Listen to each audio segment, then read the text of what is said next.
Hay sedanes que todo el mundo recuerda, el Mercedes Clase S, el BMW Serie 7, el Cadillac de Ville. Y luego están estos 9. Uno fue usado por la policía secreta comunista para seguir disidentes en Praga. Otro costaba más que un Rolls-Royce, pero era una réplica hecha a mano en una fábrica británica. Uno mató a 2 escritores famosos porque su estructura sin pilar central se doblaba en curvas. Y otro solo se vendía en una oficina secreta de Londres, sin publicidad, sin concesionarios, sin preguntas. Hoy vas a conocer los 9 sedanes más locos, raros y olvidados de los años 70. Máquinas que desafiaron la lógica, el mercado y a veces hasta la física. Algunos fueron prohibidos. Otros fueron tan caros que solo los dictadores podían pagarlos.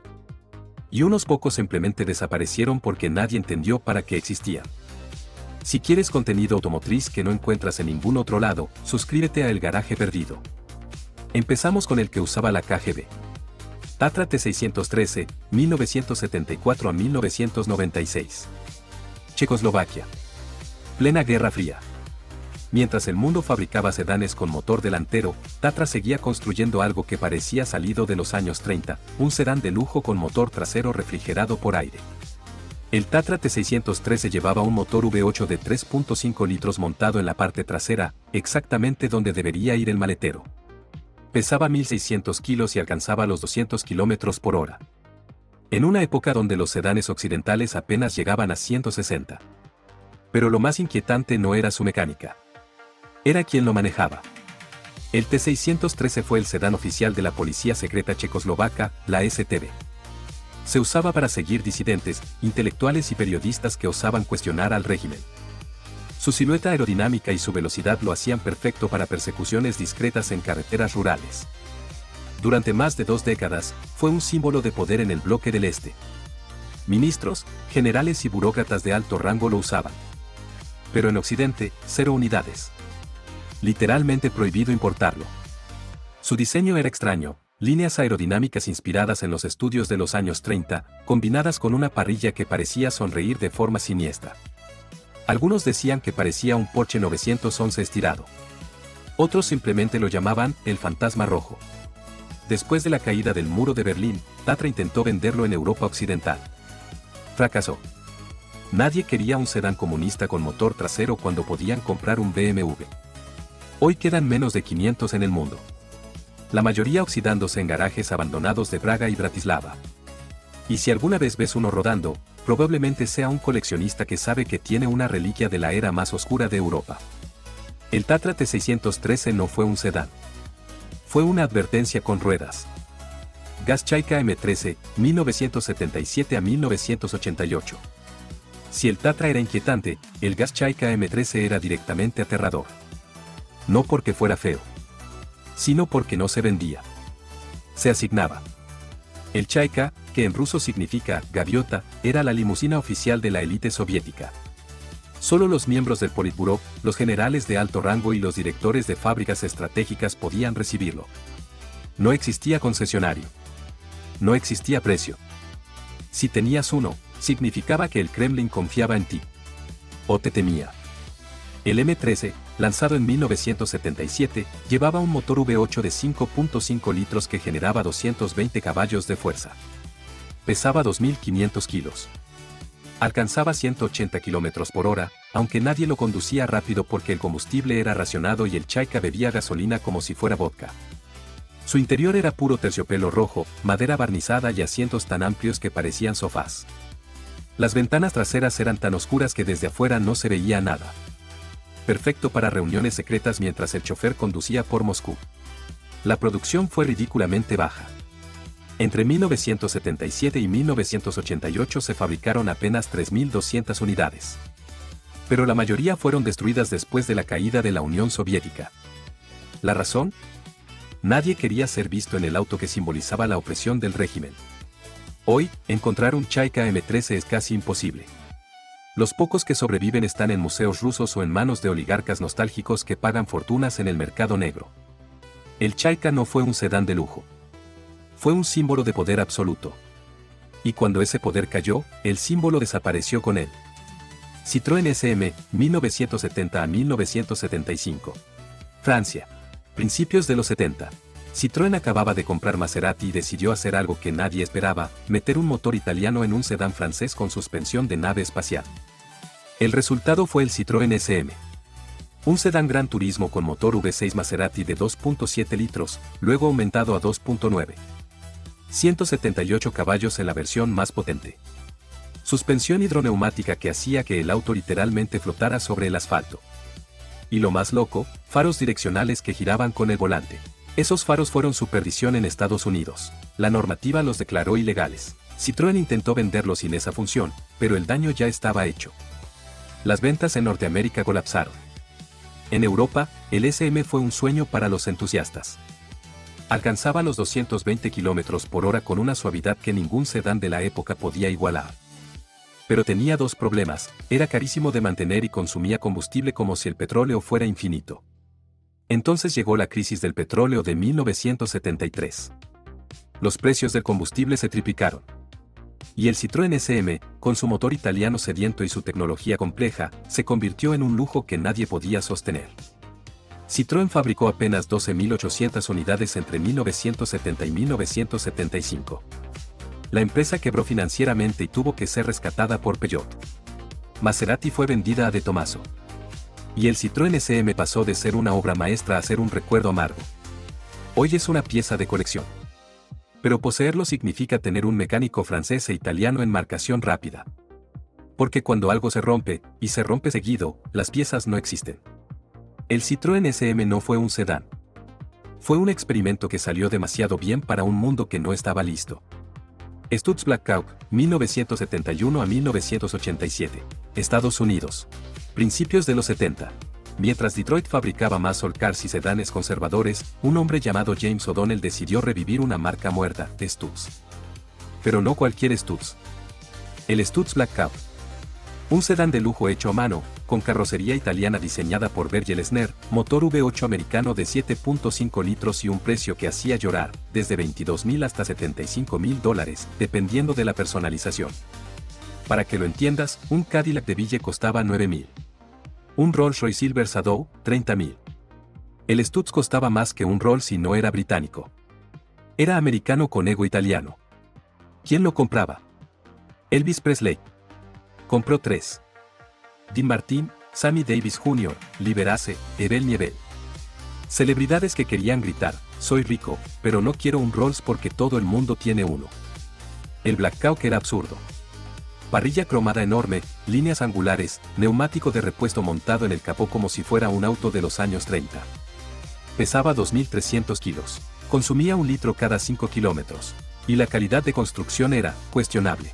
Entre 1971 y 1987, Stutz fabricó apenas 500 unidades. 500. En 16 años. Cada una hecha casi a mano en una fábrica de Nueva York. Cuando la compañía quebró en 1987, nadie lloró.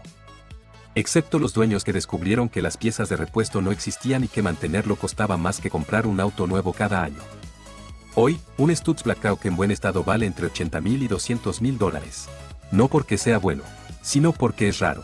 Y porque Elvis lo manejó. El Stutz Black Hawk no fue un sedán. Fue un capricho de millonarios convertido en pesadilla mecánica. Maserati 4x2, 1974 a 1978. Italia. 1974. Maserati acababa de ser comprada por Citroën, que luego fue comprada por Peugeot. El caos administrativo era total. Y en medio de ese caos, alguien decidió lanzar el Maserati 4x2. Motor V8 de 4.9 litros. 260 a 280 caballos de fuerza. Diseño de Marcello Gandini, el mismo genio detrás del Lamborghini Countach. Debería haber sido un éxito, pero fabricaron 13 unidades. 13. ¿Por qué? Porque Maserati estaba tan quebrada que no tenía dinero para producción en serie. Cada 4x2 se hacía casi artesanalmente. Y cuando Peugeot compró la marca, decidió cancelar el proyecto porque no tenía sentido. Los 13 4x2 fueron vendidos en silencio a clientes privados en Europa. Ninguno llegó a Estados Unidos. Ninguno fue publicitado oficialmente. Maserati simplemente los borró de su historia.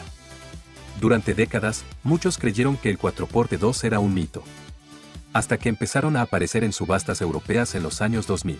Uno se vendió por más de 300.000 euros en 2012, otro por $500.000 en 2018. ¿Por qué tan caros? Porque son 13, en el mundo entero, y nadie sabe dónde están los otros. El Maserati Quattroporte 2 no fue un sedán, fue un error de producción que se convirtió en leyenda. Monteverdi Y-Speed 375 4, 1971 a 1977, Suiza. 1971. Un hombre llamado Peter Monteverdi decidió que Suiza necesitaba un sedán de superlujo. Pero no con motor suizo, porque Suiza no fabricaba motores. Así que compró un Chrysler Mi440 de 7.2 litros y lo metió en un chasis diseñado en Suiza con carrocería hecha en Italia. El resultado, el Monteverdi Y-Speed 375/4. Motor V8 americano de 375 caballos. Velocidad máxima, 240 km por hora. Precio, más caro que un Rolls-Royce Silver Shadow. Monteverdi fabricó menos de 30 unidades entre 1971 y 1977. Menos de 30, en 6 años. ¿Por qué tan pocos? Porque nadie entendía el concepto. ¿Un sedán suizo con motor americano y carrocería italiana? ¿Para qué? Los europeos preferían Mercedes. Los americanos preferían Cadillac. Y los que querían algo exótico compraban Ferrari o Lamborghini. Monteverdi quebró en 1982. La marca desapareció. Y con ella, toda la documentación sobre cuántos Y-Speed se fabricaron realmente y dónde están. Hoy, encontrar uno es casi imposible. Se estima que menos de 15 sobreviven. Algunos en museos suizos. Otros en colecciones privadas que nadie conoce. El Monteverdi Y-Speed no fue un sedán. Fue un experimento de identidad que nadie pidió y nadie entendió. Panther de Ville, 1974 a 1985. Inglaterra. 1974. Un diseñador llamado Robert Hankel miró el Bugatti Royale de los años 30 y pensó, voy a hacer una réplica moderna de esto.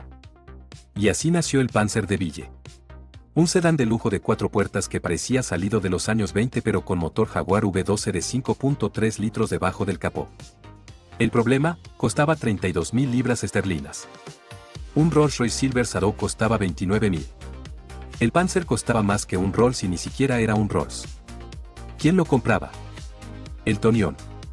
Compró uno pintado de blanco con interior rojo. También lo compraron jeques árabes, empresarios excéntricos y gente con demasiado dinero y poco sentido común. El de Ville pesaba 2.300 kilos. Medía más de 5 metros de largo. Y consumía combustible como si la crisis del petróleo fuera una broma. Entre 1974 y 1985, Panzer fabricó apenas 60 unidades. 60. Y la mayoría terminaron abandonados en garajes porque mantenerlos era una pesadilla. El motor Jaguar V12 era famoso por sobrecalentarse. La carrocería hecha a mano tenía problemas de alineación. Y las piezas de repuesto simplemente no existían porque cada auto era único. Panzer quebró en 1987. Y el de Ville pasó de ser un símbolo de excentricidad a ser un chiste costoso. Hoy, un de Ville en buen estado vale entre $80.000 y $150.000. No porque sea bueno, sino porque Elton John tuvo uno. El Panzer de Ville no fue un sedán. Fue una réplica cara de algo que nunca debió volver. Facel Vega Seyense, 1958 a 1964, últimos ejemplares hasta 1971. Francia, finales de los 50. Facel Vega decidió crear el sedán de 4 puertas más elegante del mundo. Y lo logró. Pero con un defecto mortal. El Facel Vega Excellence tenía puertas suicidas sin pilar central. Eso significa que las puertas traseras se abrían hacia atrás y no había columna estructural en el medio. El resultado, un acceso elegante y una estructura débil. Motor Chrysler V8 de 6.3 litros. Más de 300 caballos. Alcanzaba los 200 km por hora. Era más caro que un Ferrari. Y se doblaba en curvas fuertes. Literalmente. La estructura del techo y las puertas no era lo suficientemente rígida. En curvas rápidas, el chasis se flexionaba. Y en al menos 2 accidentes documentados, esa flexión causó muertes. El escritor francés Albert Camus murió en un Facel Vega en 1960. El auto se salió de la carretera y se estrelló contra un árbol. Algunos culparon al conductor. Otros culparon a la estructura débil. El crítico automotriz Michel Gallimard también murió en un Excellence en circunstancias similares. Facel Vega fabricó solo 152 unidades entre 1958 y 1964. La compañía quebró en 1964. Algunos de los últimos ejemplares fueron ensamblados con piezas sobrantes hasta 1971. Hoy, un Facel Vega Excellence vale entre $200,000 y $500,000. No porque sea seguro, sino porque es hermoso. Y porque mató a gente famosa. El Facel Vega Excellence no fue un sedán. Fue una obra de arte estructuralmente peligrosa. Bristol 603, 1976 a 1982. Inglaterra. 1976. Mientras el mundo fabricaba autos que se anunciaban en televisión, en revistas y en vallas publicitarias, Bristol decidió hacer algo diferente, fabricar sedanes de lujo en secreto absoluto. El Bristol 603 llevaba un motor Chrysler V8 de 5.9 litros en un chasis británico de lujo. Podía alcanzar los 210 km por hora. Pero no lo sabías porque Bristol no publicaba especificaciones. No había concesionarios. Solo una oficina en Kensington, Londres. Tenías que pedir una cita. Entrar. Sentarte. Y si parecías adecuado, te vendían un auto. No había precio publicado. No había folletos. No había publicidad. El precio se negociaba en privado. Se estima que costaba entre 30,000 y 50,000 libras, dependiendo de quién eras. ¿Quiénes compraban Bristol? Nobleza británica. Empresarios discretos. Espías retirados. Gente que tenía dinero pero no quería que nadie lo supiera. Bristol fabricó aproximadamente 200 unidades del 603 entre 1976 y 1982. Nadie sabe el número exacto porque la compañía nunca publicó cifras de producción. Y lo más loco, Bristol Cars todavía existe. Todavía fabrica autos de la misma manera. Sin publicidad. Sin concesionarios. Solo una oficina en Londres. El Bristol 603 no fue un sedán. Fue un secreto rodante para gente que valoraba la discreción por encima de todo. 9 sedanes. 9 historias que el mundo decidió olvidar. Algunos fueron demasiado raros para su época. Otros demasiado caros. Unos pocos demasiado peligrosos. Y algunos simplemente no tenían razón de existir. Pero todos comparten algo, desafiaron las reglas. No buscaron ser prácticos ni populares. Buscaron ser únicos. Y lo lograron. Hoy, estos 9 sedanes son fantasmas. Reliquias de una época donde los fabricantes se atrevían a hacer locuras sin miedo al fracaso. Porque el fracaso era parte del juego. Si alguna vez ves un Tatra rodando por Praga, un Chaika en un museo de Moscú o un Bristol en las calles de Londres, recuerda esto, no estás viendo un auto.